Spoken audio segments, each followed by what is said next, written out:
All right, so we're gonna go ahead and put on this, what I call drip edge trim, and it'll just go on right there. I usually try to do my soffit first, get my fascia on. That way, everything's ready. I can just get up on the roof, do the roof metal, trim it out, and be done and get off of it, just in case it rains or gets dusty and slick. But today it's gonna get hot, and I'm just gonna try to get, and it's calm, so I'm gonna try to get this roof on. So I'm just gonna put this on first. I'm just gonna hook it on that, on my framing. I pull it in.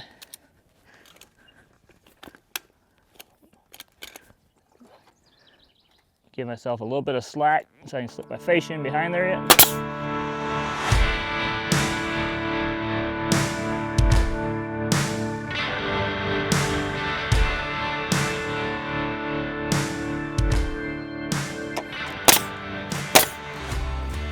Okay, there it is. All right, so we're gonna get ready to do our soffit here.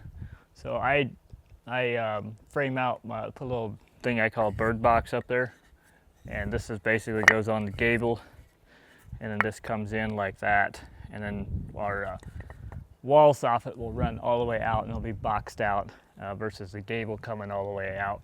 So I'm gonna go ahead and put this on, and then I'll chalk a line and put the other end on, and then we'll start with soffit and our trim up there.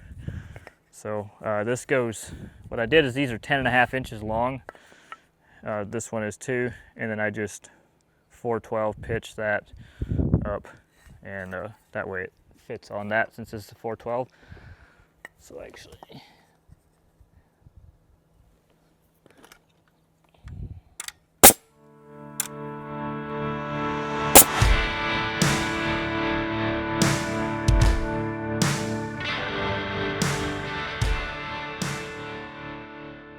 all right, so we're gonna go ahead and get our F and J up.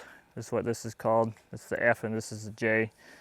And how I cut this, I cut it, part of this out 1 inch to stick past the framing to kind of catch the corner a little bit better.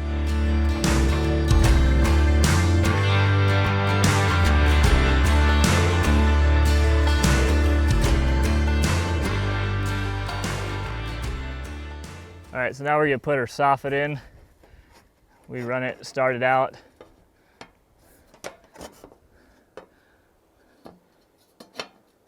Just bring it all the way out here. Square it up with your face.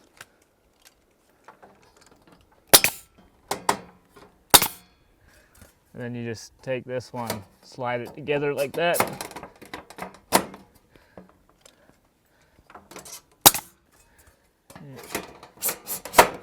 Lap it together all the way down. Okay, I just want to make sure they line up pretty good.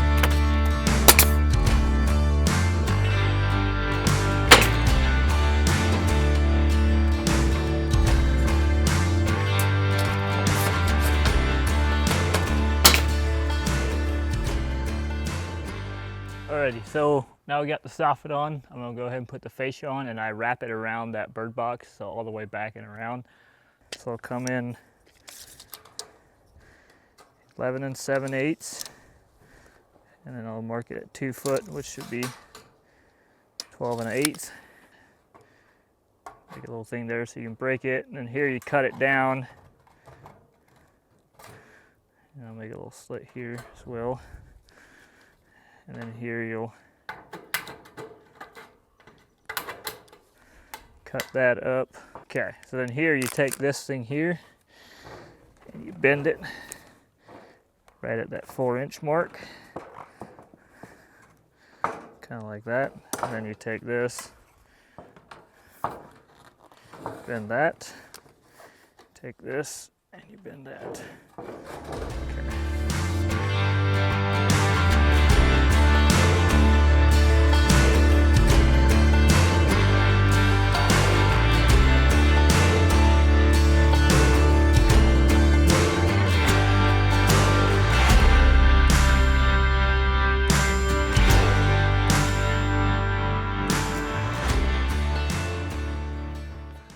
Like that.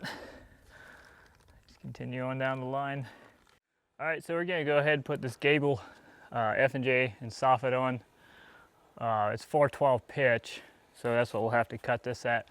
I wanted to explain why I put this on as well. Went ahead and put this on first just because this stuff comes down underneath my top cord, so I wouldn't have anything to tack this to. I mean, you can shoot blocks up underneath in between some of this stuff if you want to. I just decided to do it this way. It'd be easier to get it up there. So I'm gonna go ahead then and cut this.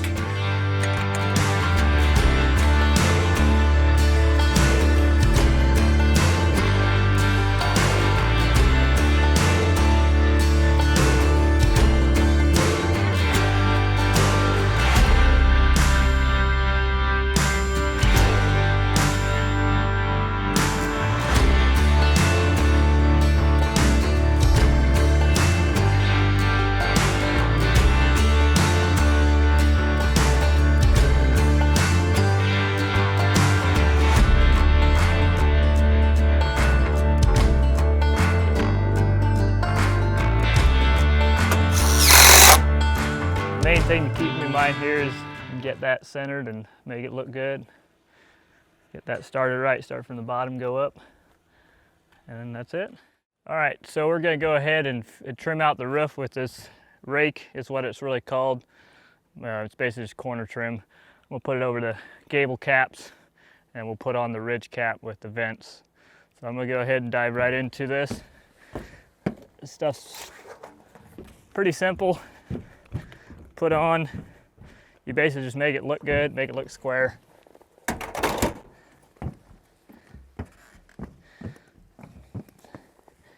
You slide it down and you just line it up with the roof, kind of make it look square on the outside. So you go in and out till you get that right. Put a screw just right in the line. Then kind of get that pretty close to where you want it, and then you look how level this is across, and you just go straight over. Put one in the outside. Just like that. Just make sure it looks pretty good and square. And that's also why that trim runs all the way out. Just to kind of line up with that better. And we'll do that on the other side, and then we'll split one over the peak.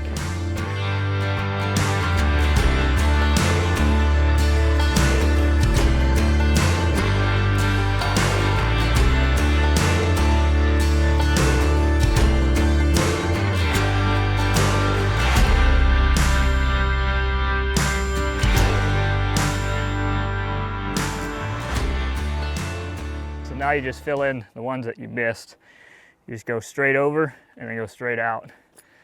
And if you have a building that's what's like a flush eave, no soffit, where you just have the wall steel coming up, then I would hit like every other rib on the outside with like a 2-incher. And you could do every rib if you wanted to, but then the same idea on the top. Just line it up with those, and that'll get you one about every 2 foot to 1.5 foot on the outside. All right. So we got our rake trim on. We're just ready to do our ridge vent. So this is a ridge vent I use. It's got ribs in it, so you put it right on the ribs. You don't want to try to put a screw through this stuff because it'll just ball up on you. So I usually try to keep it up out of the way. My screw row is going to be about 6 inches down, so it's going to be about right here. So I'll probably just put it up pretty much even with the metal.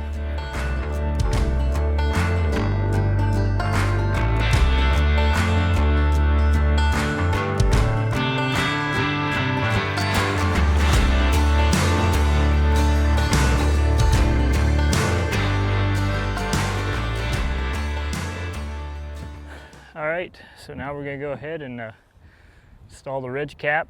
I'm just gonna set it with a couple screws, and I'm gonna caulk underneath the lap and overlap it pretty good as well. Here we're using 2-inch screws, and we're gonna screw on top of each rib, and I'm gonna put a screw out here as well. I usually overhang this just a little bit, 1/2 inch to 1 inch maybe. Just make sure you're on the peak. Then I come back here, about here somewhere. Just make sure I'm in line with the roof. Pop one in there.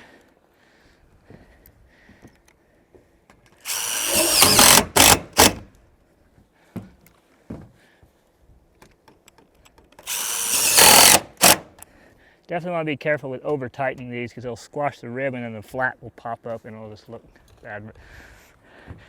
So I'm just going to go ahead and set the next one.